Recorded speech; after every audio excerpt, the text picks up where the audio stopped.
Dilim.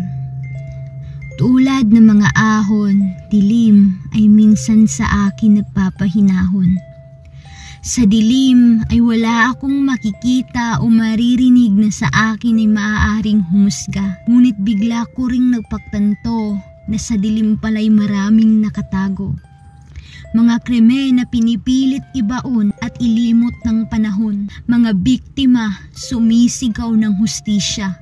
Lumuluha, nagmamakaawa na sana ang hustisya ay hindi ipagkait sa kanila. Mga taong maiitim ang kaluluwa, umapas lang humahalay ng kapwa.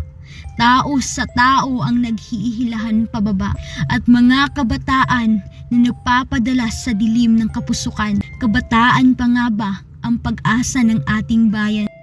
Nakakabigumang aminin, ngunit ito ang realidad na mahirap tanggapin.